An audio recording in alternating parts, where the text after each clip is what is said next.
Maintenant, on va aller, hop, supprimer ça. On va aller faire un tour sur la partie détail des rigs. Et là, il y a des choses qui vont être intéressantes. Alors, on va pouvoir maintenant avoir accès à notre fameuse téléconsole. La voilà.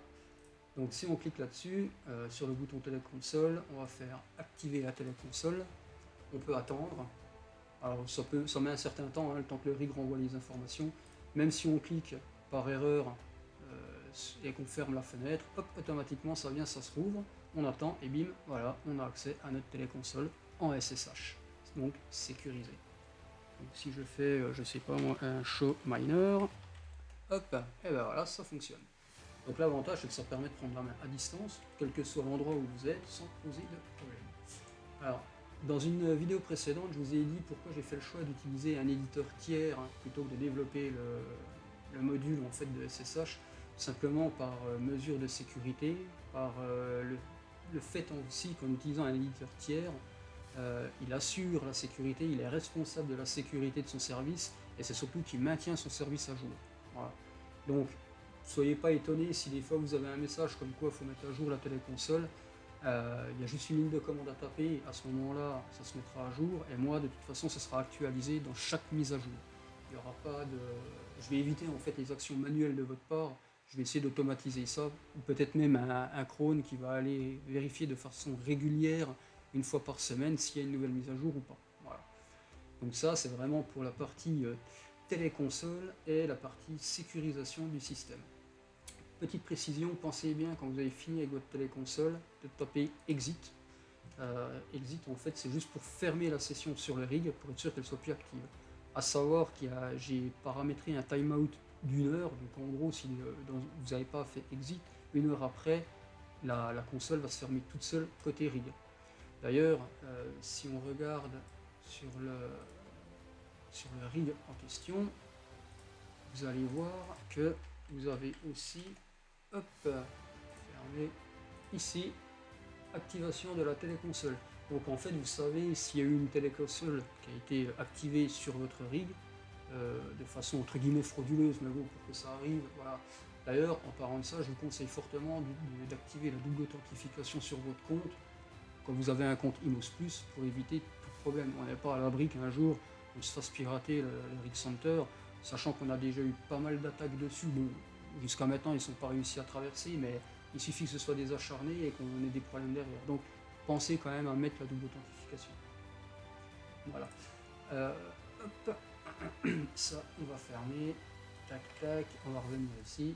Donc voilà pour la téléconsole. Maintenant on va prendre... j'en avais pas parlé sur les vidéos précédentes, mais puisqu'on est là, je vais en parler quand même, c'est la mise en veille. Donc sur la mise en veille, comment ça fonctionne? Ça fonctionne par en heures et en minutes.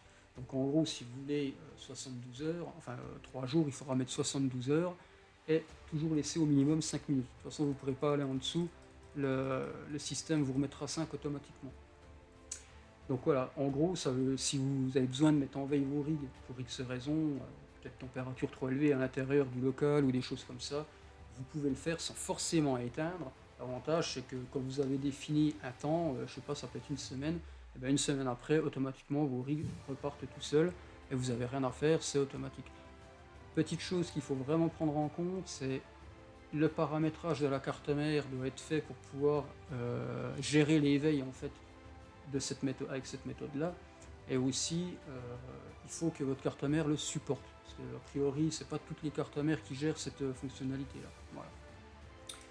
Ok, donc ça on l'a vu. Qu'est-ce que j'ai d'autre à vous dire? Ah ben oui, on va parler de la gestion des utilisateurs. Alors, les utilisateurs, donc ici vous allez pouvoir, comme je vous avais dit avant, en tant qu'Imos Plus, gérer les comptes des utilisateurs. Donc c'est utile vraiment quand vous avez des fermes ou quand vous voulez donner un accès à un utilisateur, à une machine spécifique. Donc ici vous allez créer son login, vous allez rentrer son adresse mail, un mot de passe, confirmer le mot de passe, et derrière en fait ça va vous générer une clé privée qu'il faudra rentrer sur le rig de votre utilisateur, comme ça lui aura accès avec son compte, mais vous l'aurez aussi directement dans votre dashboard, ce qui permet d'avoir une gestion transparente des machines de vos clients ou de vos amis, enfin voilà. Hop. Et ici, bah pareil, hein, on peut éditer le compte, le supprimer, copier la clé privée sans avoir à chaque fois à double-cliquer, copier, enfin voilà.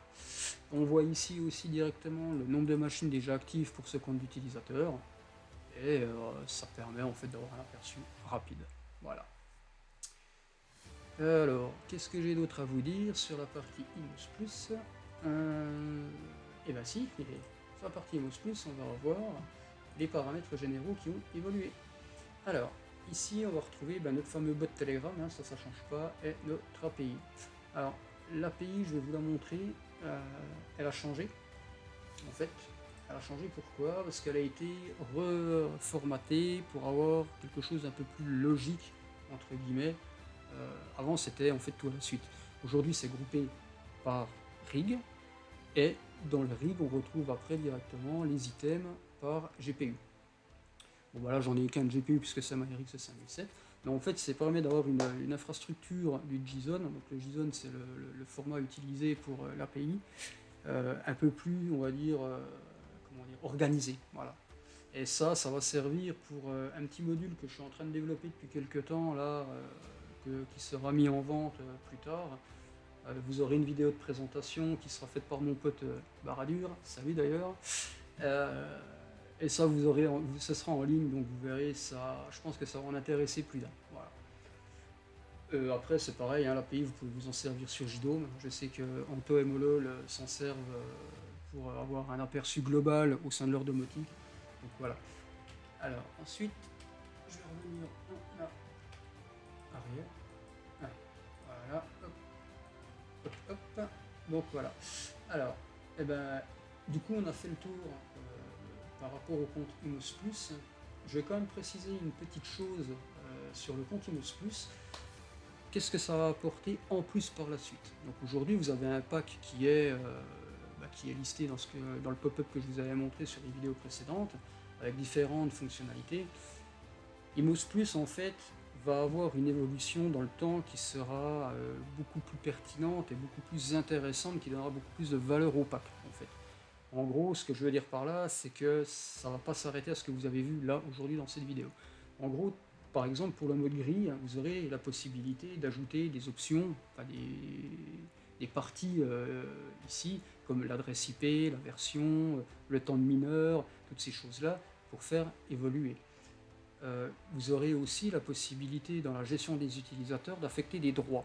Donc les droits, qu'est-ce que c'est? C'est dire, mon utilisateur là, en fait, je veux qu'il ait uniquement un visuel sur le rig et qu'il ne puisse pas faire, qu'il ait le droit de faire aucune action.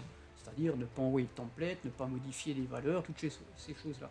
En fait, tout sera disable, enfin désactivé pour lui. Voilà, il y aura ça, il y a d'autres petites choses que j'ai en tête, mais pour l'instant je ne dis rien. Dont une, si je vais balancer la news, je pense, j'ai pas encore de date parce qu'il faut que je dev toute cette partie-là, mais en gros, je pense que ça en ravir plus d'un. Vous aurez Easy Flash directement depuis la RCV2. Voilà, j'ai balancé la news.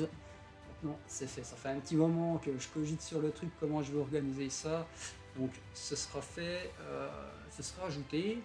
Et avec ça, il y aura, donc toujours pour les comptes Imos Plus, il y aura la possibilité en fait d'avoir une bibliothèque de BIOS. Alors, il y aura peut-être une bibliothèque de BIOS partagée, je sais pas encore, on verra, je ferai peut-être un sondage pour savoir exactement ce que vous voulez, mais ça, ce sera sur Imos Plus avec Easy Flash. Voilà. Bon, ben voilà, c'est terminé pour cette suite de vidéos dans laquelle je vous ai présenté le Rig Center V2 et cette fameuse option Imos Plus. Donc je tiens quand même à préciser, hein, Imos Plus, ça restera vraiment des options qu'on vient ajouter, mais tout le reste qui a eu été présenté avant Imos Plus restera gratuit, ça change pas. Voilà.